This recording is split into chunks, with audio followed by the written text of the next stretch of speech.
les petites choses, Dieu il intervient. On a besoin juste de cœur à cœur avec lui. Vous savez, arrêtez de vivre ce qu'on vous a raconté. Apprenez à vivre votre propre expérience avec Dieu.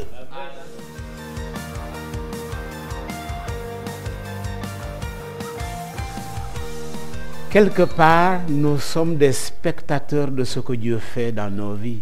Amen. Et c'est ça qui est extraordinaire et c'est ça qui est formidable. Et je pense que celui qui a goûté que le Seigneur est bon, celui-là, il ne retournera plus en arrière. Chez nous, dans mon pays, c'est un pays musulman, donc quand on baptise quelqu'un, on chante ce chant qui dit que la croix est devant moi. Je ne peux plus retourner en arrière. Parce que pour suivre Jésus, il faut simplement être un volontaire. Et c'est ça qui est extraordinaire face à toutes les religions de la terre. Pour suivre Jésus, il faut être volontaire. Il faut le suivre avec ton plein gré. Si suivre Jésus devient un problème pour toi, c'est que on n'est pas volontaire. C'est que quelque part, je décide de suivre mon maître. Amen.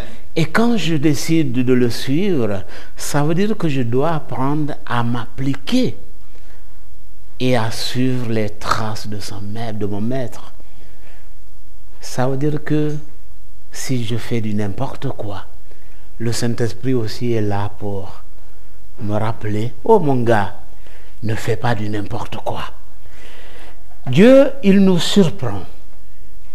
C'est l'année passée quand j'ai fait ma visite technique de ma voiture, je vais au garage, le garage m'a dit, il te faut à peu près 3000 balles pour ta voiture.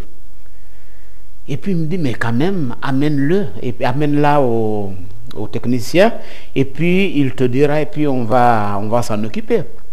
Et puis j'amène ma voiture au garage, j'arrive au service des mines, j'ai dit, Seigneur, ces gens qui sont là, c'est toi qui les as mis là, occupe-toi d'eux. Puis j'ai déposé ma voiture, je suis allé dans le bureau, 15 minutes après, l'expert, il me dit, tu peux partir. J'ai dit, je dois revenir. Il me dit non. J'ai dit, il y a des choses à réparer. Il me dit non, ta voiture est en parfait bon état.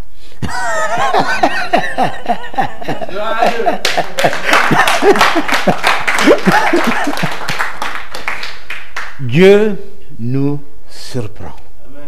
Et je pense qu'on doit apprendre à compter sur Dieu même dans les petites choses. Des choses insignifiantes, des choses qu'on ne considère même pas. On doit apprendre à compter sur Dieu. Et aussi apprendre à être fidèle. On a un Dieu fidèle.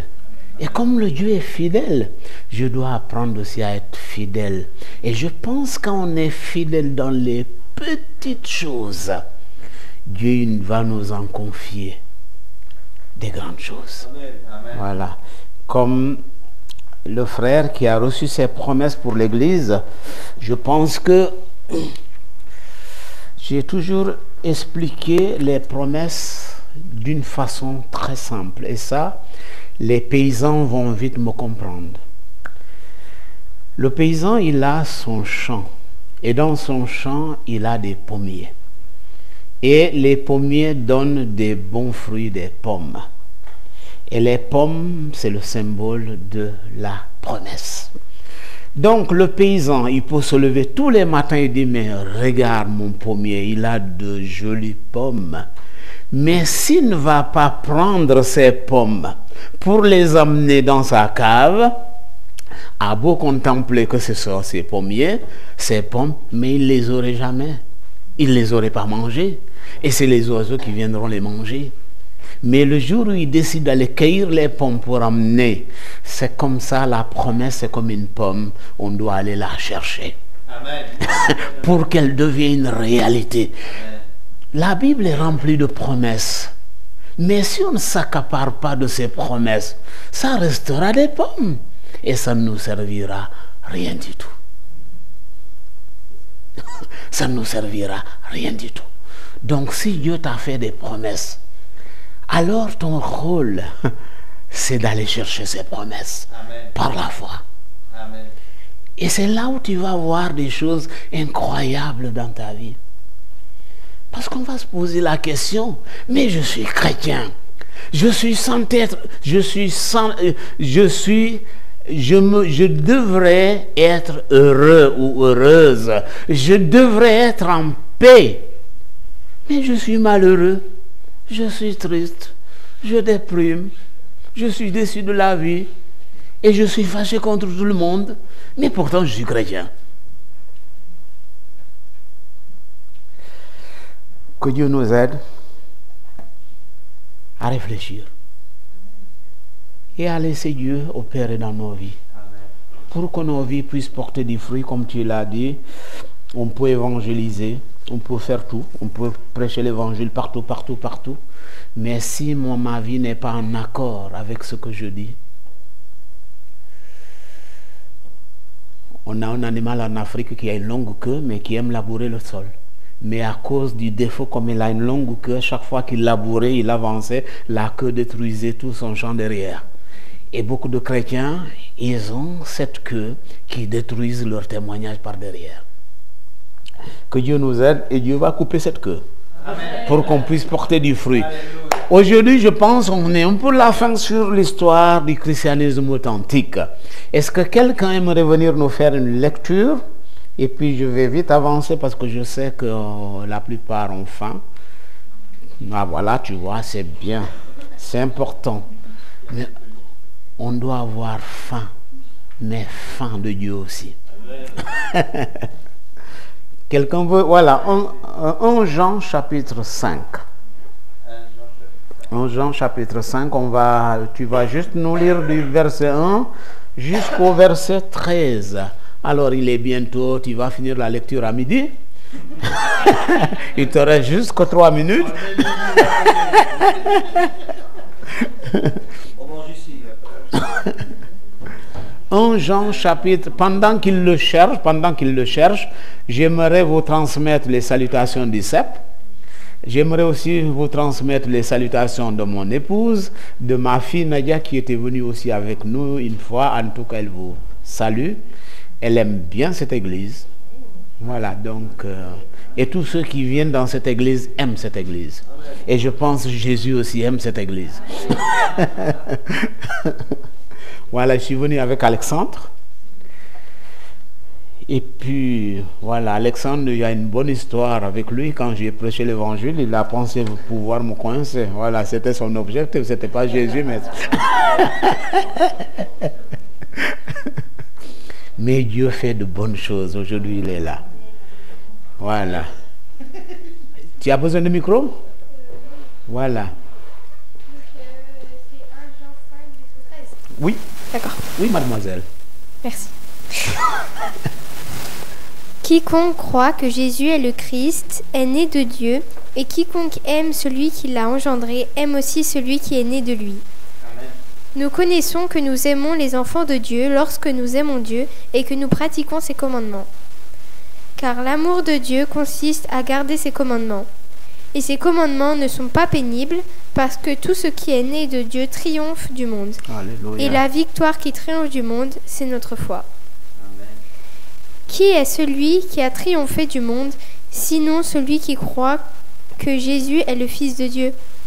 C'est lui, Jésus-Christ, qui est venu avec de l'eau et du sang, non avec de l'eau seulement, mais avec l'eau et avec le sang. Et c'est l'Esprit qui rend témoignage, parce que l'Esprit est la vérité. Car il y en a 3 qui rendent témoignage, l'Esprit, l'eau et le sang, et les 3 sont d'accord. Si nous recevons le témoignage des hommes, le témoignage de Dieu est plus grand, car le témoignage de Dieu consiste à ce qu'il a rendu témoignage à son Fils. Celui qui croit au Fils de Dieu a ce qui témoignage en lui-même. Celui qui ne croit pas, Dieu le fait menteur, puisqu'il ne croit pas au témoignage que Dieu a rendu à son Fils. Et voici ce témoignage, c'est que Dieu nous a donné la vie éternelle et que cette vie est dans son Fils. Celui qui a le Fils de la vie, celui qui n'a pas le Fils de Dieu n'a pas la vie. Je vous ai écrit ces choses afin que vous sachiez que vous avez la vie éternelle, vous qui croyez au nom du Fils de Dieu. Merci beaucoup. Et puis tu lis très bien. Merci beaucoup. Alors, je vais juste mettre au bain pour ceux qui ne m'ont pas suivi du début jusqu'à aujourd'hui. Je vais retourner un peu en arrière, mais je vais commencer à partir du verset 6. Et notre sœur nous l'a lu. C'est lui, Jésus-Christ, qui est venu avec de l'eau et du sang. Non avec l'eau seulement, mais avec l'eau et avec le sang. Et c'est l'Esprit qui rend témoignage, parce que l'Esprit est la vérité. On venait juste de donner des témoignages. Et là, la parole de Dieu nous parle de témoignage. Parce que le témoignage, c'est quoi? C'est comme un livre que j'ouvre et que quelqu'un peut lire. Je ne sais pas si vous avez entendu l'histoire, c'est Jean-Claude Chablot qui nous l'a raconté une fois d'un couple qui sont chrétiens, convertis. Et puis, le père de famille a écrit son témoignage. Mais après, il l'a rangé dans son tiroir. Et chaque fois qu'un visiteur vient, si sa femme s'appelle par exemple Priscille, il dit: Priscille, va chercher mon témoignage. Et Priscille va, il ouvre le tiroir, il amène le témoignage et il donne à l'invité. L'invité, il lit, ah mais c'est formidable, ah c'est comme ça tu as rencontré le Seigneur, ah c'est bien. Et puis Priscille récupère le témoignage, il va le rendre dans le tiroir comme d'habitude. Un jour, un autre visiteur important arrive dans cette maison. Il dit: Priscille, va chercher mon témoignage. Sa chérie va, d'habitude là où le témoignage est rangé, et Priscille ne revenait pas. Il dit: chérie, mais pourquoi tu ne viens pas? Il lui dit: mon mari, les souris ont mangé ton témoignage.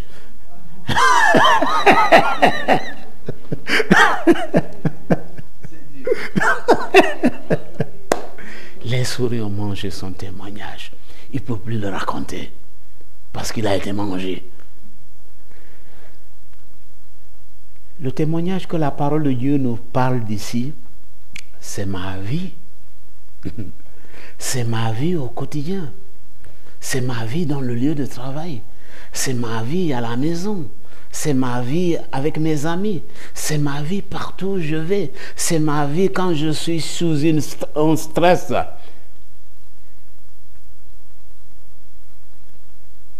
Un jour, je travaillais à Blémont. Et puis quelqu'un est venu parquer la voiture devant notre véhicule.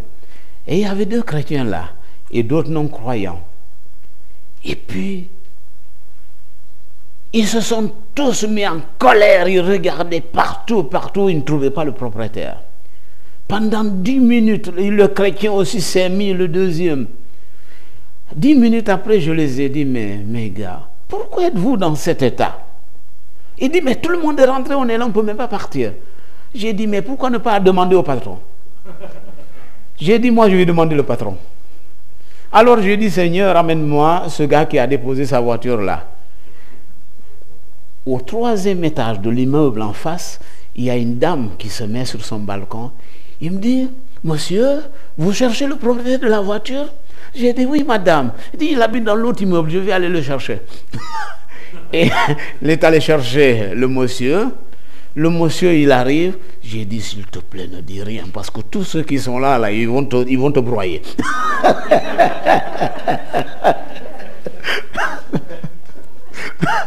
Il a déplacé sa voiture et puis on est parti. Même dans les petites choses, Dieu il intervient. On a besoin juste de cœur à cœur avec lui. Vous savez, arrêtez de vivre ce qu'on vous a raconté. Apprenez à vivre votre propre expérience avec Dieu. Chaque chrétien doit avoir son propre expérience avec Dieu. La manière dont Dieu travaille dans ma vie, c'est pas la même chose qu'il va travailler dans ta vie. On est différents et on est unique. Et chacun, Dieu l'appelle par son nom. Amen. Pourquoi veux-tu vivre la vie de Yannick? Tu n'es pas Yannick et tu ne seras jamais Yannick. Dieu a donné quelque chose de particulier pour Yannick. Et c'est que pour lui. C'est pareil pour toi, c'est pareil pour l'autre. On est tous uniques. Arrêtons de faire comme les chiens qui aiment remuer leur queue devant leur maître. Non. Nous, on doit auprès de notre maître. Et c'est lui qui nous équipe pour pouvoir avancer. Et quand tu reçois du maître, ta vie donnera envie aux autres. Je ne sais pas si vous avez remarqué, dans vos lieux de travail, les gens, des fois, ils viennent vous poser la question, mais c'est bizarre, vous êtes toujours heureux, qu'est-ce qui se passe?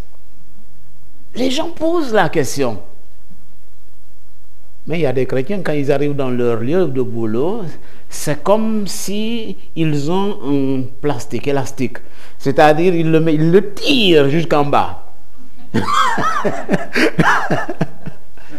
Ils le tirent jusqu'en bas. Celui qui croise ce chrétien, il a envie de fuir. Parce qu'il n'attire pas. Que Dieu coupe ces élastiques qui ne nous servent à rien. Dans la Bible, la parole de Dieu nous parle de 3 témoins. Dans la Bible, il nous a dit, il y avait de l'eau, il y avait du sang, qui étaient là comme témoins. Et la Bible nous parle de 3 témoins. Le premier témoin, c'est l'eau. L'eau, dans la Bible, ça peut symboliser la mort. Mais l'eau peut symboliser aussi la nouvelle vie. Une vie de résurrection qui est caractérisée par l'action de la parole de Dieu dans nos vies. Et ça, on peut regarder dans l'épître de Tite, Tite 3, verset 5, mais on va avancer. L'eau, c'est aussi un symbole historique qui a marqué la carrière terrestre de Jésus-Christ. Là, j'aimerais parler du baptême. Jésus n'a pas simplement reçu le baptême, mais Jésus a subi la mort de la croix.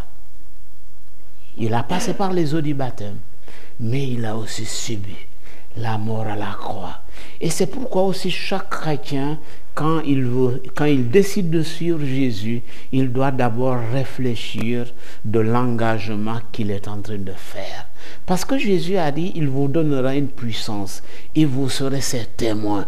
Témoin veut dire aussi martyr. Ça veut dire que le moment où tu décides de suivre Jésus, tu es aussi prêt à être martyr pour celui en qui tu crois. Ça veut dire que le moment où tu dis Jésus viens dans ma vie, tu es en train de dire Seigneur, je suis prêt à mourir pour toi. C'est ça le christianisme. C'est ça le christianisme. Amen. Dieu nous amène à mourir pour que lui, il vit en nous. La sœur a dit, elle a arrêté de se plaindre. Elle commence à louer le Seigneur. Parce qu'effectivement, quand on regarde autour de son nombril, on voit que tout ce qui ne va pas. Le moment où on détourne les yeux de Jésus, on voit que du négatif autour de nous. Tout est noir. Mais le moment où on a les yeux fixés sur le Seigneur, on porte les lunettes du ciel et on voit la manière dont Dieu voit. Et on n'a pas le temps de regarder les difficultés qui sont autour de nous. Pourquoi ces premiers disciples ont accepté la mort pour leur foi? C'est parce qu'ils avaient les yeux fixés sur leur maître. Jésus, il est venu et il a inauguré un chemin. Et ce chemin-là, celui qui veut le suivre doit passer par ce chemin. Soit la mort, soit la vie. On ne peut pas faire autrement. Si Jésus nous invite sur le couloir de la mort, c'est que le chrétien va dire, oui, je suis prêt jusqu'au bout. Et si Jésus te conduit sur le chemin où tu n'as pas besoin de passer par la mort, alors, profites-en. Je pense, je ne sais pas si vous avez entendu en Algérie qu'ils ont mis une loi pour interdire toute conversion.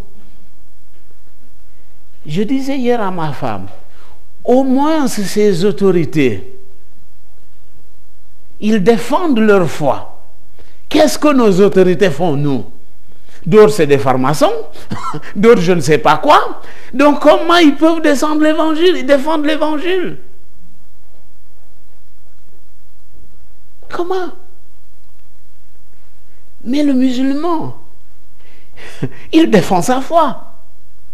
Les autorités, ils mettent des lois. Nous, en tant que chrétiens, ça nous dérange, ça nous met en situation difficile, et pour les chrétiens aussi là-bas. Et je pense, ça devrait aussi enseigner nos autorités en Occident. Parce que c'est quand même triste. Des gens comme Macron qui gouvernent un pays avec, je ne sais pas, avec les JO là, je ne sais pas si vous avez bien écouté quand il a parlé un moment, ça lui a échappé de la bouche. Il a dit, la bête est en marche. Je ne sais pas si vous avez entendu. Macron, il disait, la bête est en marche. J'ai dit à ma femme, ça lui a échappé. Parce qu'il l'a dit au milieu du monde entier. Qu'en fait, ils sont là pour travailler pour la bête. Ils ne sont pas là pour travailler pour le peuple. Ils ne sont pas là pour travailler pour Dieu. Ils sont en train de travailler pour la bête. Et ça lui a échappé. Prions sérieusement pour nos autorités. Notre paix dépend d'eux. On ne sait pas qu'est-ce qu'ils sont capables de faire. Cette bête, on ne sait pas qu'est-ce qu'elle est capable de faire pour le peuple de Dieu. On ne sait rien. C'est pourquoi on doit prier. Et on ne doit pas s'amuser avec notre marche avec le Seigneur. On doit être sérieux. Dieu cherche des gens sérieux pour le suivre. Il ne faut pas être tantôt vert, tantôt rouge ou tantôt chocolat. Non! On doit être unique dans notre marche avec le Seigneur. Jésus, il a subi la mort à la croix. Jésus a inauguré son œuvre rédemptrice sur la terre par le baptême. Et la seconde œuvre, il l'a consommée par la mort. Et ça, c'est l'œuvre de Jésus dans notre vie. Le deuxième élément, c'est le sang. Le verset 6 nous parle de l'eau, le verset 6 nous parle du sang. Le sang, dans le dictionnaire biblique, il est défini comme liquide vital circulant dans le corps. C'est-à-dire que le corps ne peut rien faire sans le sang. Et c'est comme on ne peut rien faire sans Dieu. Un chrétien qui est chrétien et qui n'a pas le Saint-Esprit, il ne peut rien faire. Tout ce qu'il fait, ça sera que du charnel, mais pas du spirituel. Voilà. Donc, c'est un liquide vital. Le sang est indispensable à l'existence du corps qu'on pouvait appeler la vie réside dans le sang. On trouve ça dans Lévitique 17, le verset 11. Le sang représente cette vie si sacrée pour Dieu. Parce que la vie est sacrée. C'est que des fois, on peut être dans des situations difficiles. On se dit, mais si j'enlève, je m'ôte la vie, peut-être c'est mieux. Mais peut-être le moment où on pense qu'on veut mettre fin à nos jours, on n'a peut-être pas réalisé la valeur que Dieu tient à la vie. La vie est précieuse pour Dieu. Et comme la vie est précieuse pour Dieu, on doit aussi en prendre soin. J'aimerais juste parler pour finir de nos 3 témoins, l'esprit, l'eau et le sang. L'esprit a été envoyé par le Père en réponse de la prière de Jésus. Quelqu'un peut lire Luc chapitre 3, le verset 21 et 22, rapidement. Luc 3, le verset 21 et 22. Dieu a envoyé le Saint-Esprit à la réponse de la prière de Jésus. Qu'est-ce que Dieu t'a envoyé en réponse de ta prière? Qu'est-ce que Dieu t'a donné en réponse de ta prière? Je pense qu'on aura beaucoup à raconter. Et on va passer toute la journée ici et on ne va pas finir, tellement Dieu fait de grandes choses. Amen. Quelqu'un peut me lire rapidement? Je sais que vous avez faim. Tout le peuple se faisant baptiser, Jésus fut aussi baptisé, et pendant qu'il priait, le ciel s'ouvrit. Et le Saint-Esprit descendit sur lui sous une forme corporelle, comme une colombe. Et une voix fit entendre du ciel ces paroles. Tu es mon Fils bien-aimé. En toi, j'ai mis toute mon affection. Alléluia. Est-ce que la Bible nous dit que le Saint-Esprit est venu quand Jésus mangeait? Est-ce que le Saint-Esprit est venu quand Jésus faisait la sieste? La Bible nous dit c'est quand il priait. Amen. Et ça, c'est important en tant que chrétien de le retenir. Quand tu arrives dans un endroit et que tout est noir autour de toi et que tu ne sais même pas la route pour sortir, ton seule option, c'est la prière. Amen. C'est la prière. Vous savez, il y a un secret dans la prière. Je peux être ici, mais je ne peux m'amener au Sénégal. La prière va m'amener là où je ne suis jamais allé. Amen. Un jour, j'étais à la maison en train de dormir. J'ai reçu un songe d'une nièce qui est malade. Le matin, je téléphone. Je dis, Banna, est-ce que tu vas bien? Il me dit, oui, tonton, je vais bien. J'ai dit, mais moi, le Seigneur ne m'a pas dit que tu vas bien. Alors, bon, c'est une maladie féminine, donc une féminine ne pouvait pas me le dire, parce que chez nous, c'est tabou, on ne raconte pas ça aux hommes. Mais le Seigneur m'a parlé. Et quand je lui ai mis face à la réalité, il me dit, oui, tonton, j'arrive pas à dormir la nuit. J'ai prié pour elle. Je lui ai envoyé l'argent. Et puis elle est allée se soigner.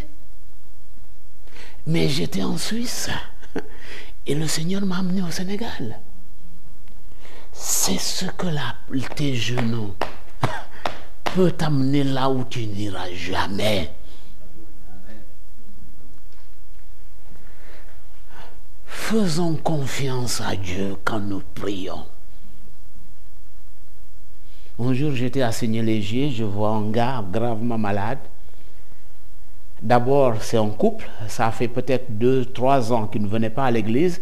Et puis ce jour-là, on m'a invité à Seigneur-Légier pour prêcher. Et à la maison, cette femme dit, Seigneur, amène-moi ce noir-là qui vient à Seigneur-Légier là, amène-le-moi. Donc la femme, je pense 2 ou 3 ans, elle a témoigné ça, 2 ou 3 ans, elle vient à l'église, ce jour-là, quelqu'un qui était là, c'était le noir, elle a pleuré. Et puis après, on devait prier pour son mari, qui est sur la liste pour aller de l'autre côté. Et pendant qu'on priait, l'ancien qui était là, je l'entends prier, Seigneur, je prie pour ce malade, mais je ne crois pas que quelque chose va se passer. Moi, j'ai prié pour le malade et puis je lui ai dit, quel que soit le verdict de Dieu, reste fidèle jusqu'à la mort. Amen. Je ne suis plus retourné, ça fait 2 ans, je ne sais pas s'il est vivant, s'il est parti, je ne sais pas. Mais ça fait 3 ans, je n'ai pas de nouvelles, je ne suis plus retourné parce qu'ils n'ont plus d'église, maintenant ils font des cultes, des cellules de maison. Donc là où il faisait le culte, bon, le propriétaire a récupéré le bâtiment, donc voilà. Vous avez la grâce que Dieu vous a donnée. Amen.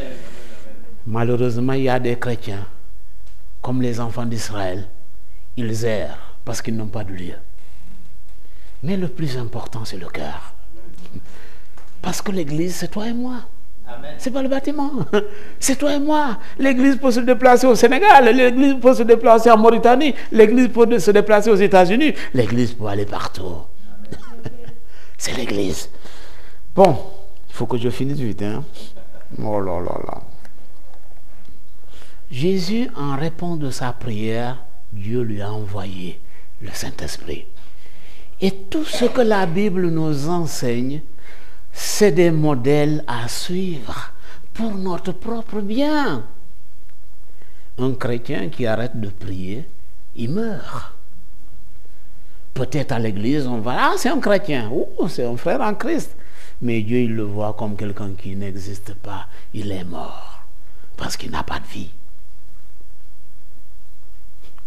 Pour recevoir le souffle de vie, on a besoin de cette connexion avec Dieu. Parler cœur à cœur avec lui. Et lui, il nous avertit les choses. Excusez-moi.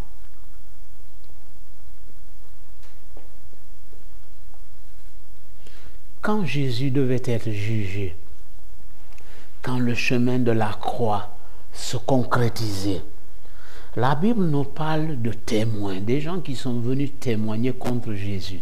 Mais ces témoins, quand nous regardons dans les évangiles, ces témoins se contredisaient.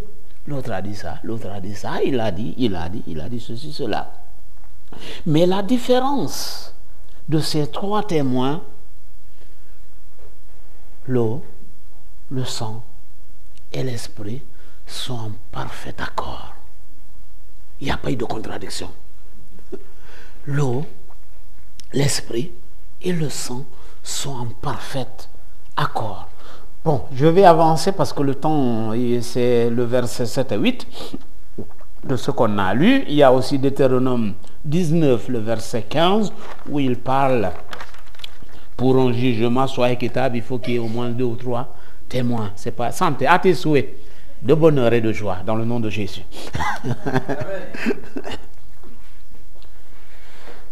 L'autre témoin, c'est l'esprit. L'esprit est le premier témoin actif, vivant en nous, qui nous fait comprendre l'œuvre de Christ. Vous savez, aujourd'hui, quand tu vas dans des pays musulmans, tu dis à quelqu'un que Jésus est le Fils de Dieu, un musulman, il va te dire, mais c'est un sacrilège. C'est grave. On a besoin de la révélation de Dieu pour saisir ça. Ma nature humaine m'empêcherait d'avoir la capacité de comprendre que Jésus est le Fils de Dieu. Humainement, ce n'est pas possible. On pose la question, mais quelle est la femme de Dieu pour avoir un fils? Ça, c'est ma question humaine. C'est le Saint-Esprit qui me donne la capacité de saisir les choses spirituelles. Jésus a dit, si tu ne comprends pas des choses terre à terre là, comment tu peux comprendre les choses du ciel? Dans quelques moments, je vais finir. Ça, c'est la bonne nouvelle.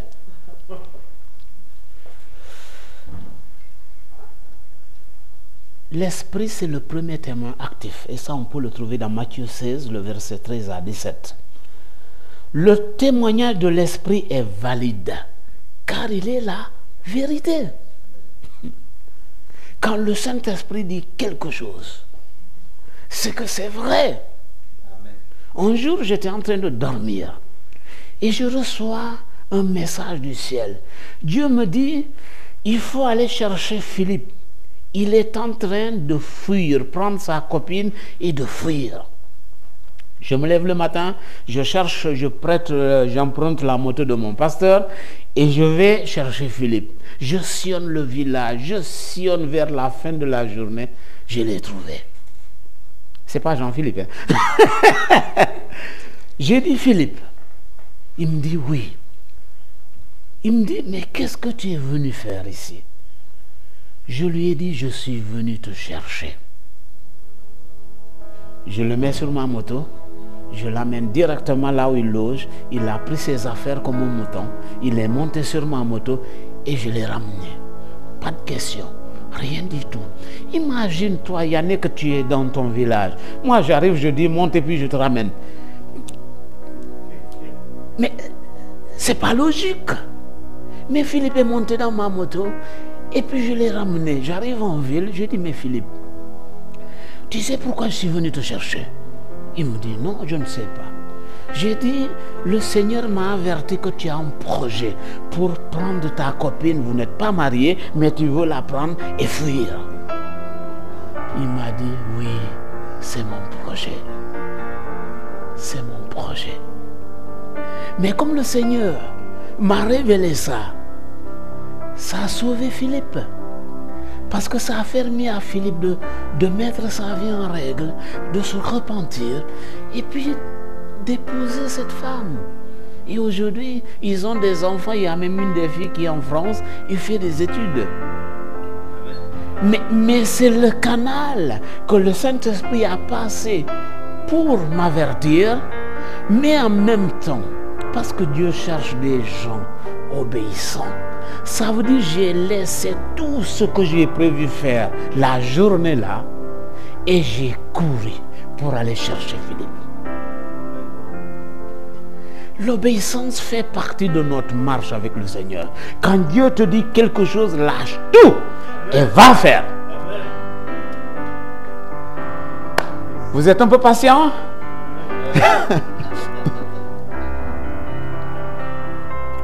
L'esprit est la vérité. L'eau et le sang témoin silencieux marquent pourtant fortement nos esprits et nos cœurs. Pour s'approcher de Dieu, nous avons besoin d'être lavés de nos souillures. C'est l'aspect moral. C'est-à-dire quand je sors du boulot, qu'est-ce que je fais? Je lave mes mains, je purifie mes mains. Ça, c'est l'aspect moral.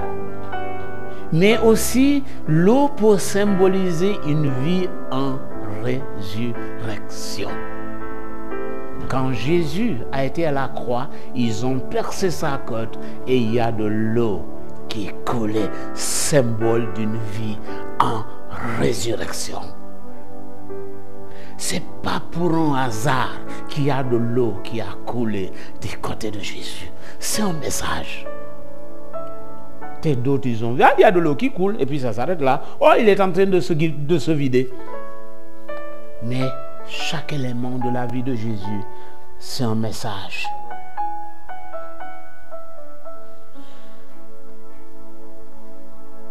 L'eau, c'est une figure d'une vie en résurrection, mais aussi elle peut être